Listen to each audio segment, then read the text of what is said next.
The radio and wind are beating a conversation against the windows of my car. I am jealous. Their dialogue comes so naturally. Meanwhile, I ask the tightly wound ball of teenage rebellion seated next to me about work.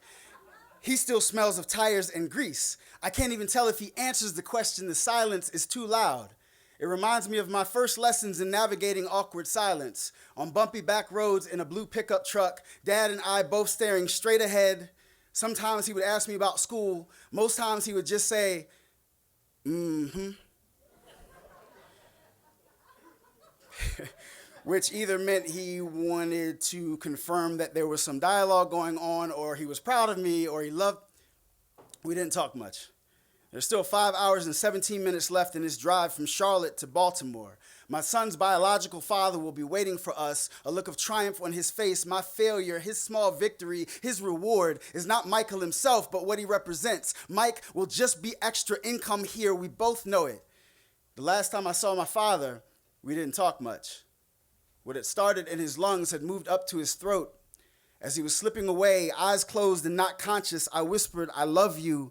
His fingers resurrected from the tombs, flanking his side long enough to squeeze my hand. I knew what he wanted to say, and it made up for every conversation we never had in that truck. That night, I drove home from the hospital on back roads, windows down, radio and wind screaming back and forth. There are some moments too short to speak both what someone else needs to hear and what you need to say.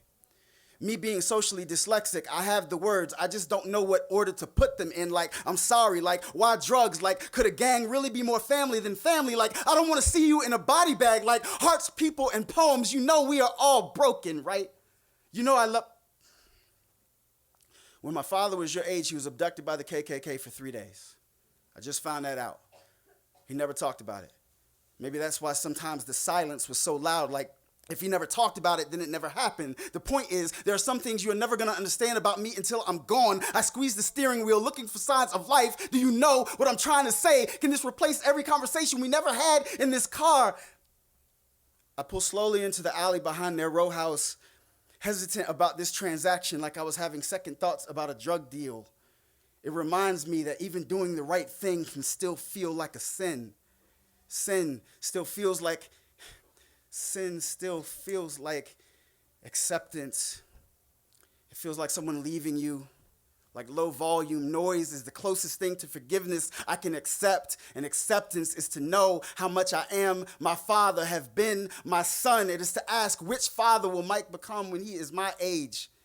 It is to ask, am I the common denominator between these two generations, the cause and the cure, the one not able to give or worthy to receive, not able or worthy, not worthy? When I roll the windows down and turn the radio up loud, it is to cover this awkward silence. It is to cover the tears I will not allow myself to shed. It is to convince myself that it never happened. It is to forget. It is to forget that the only thing I actually said to him on that whole 7-hour drive.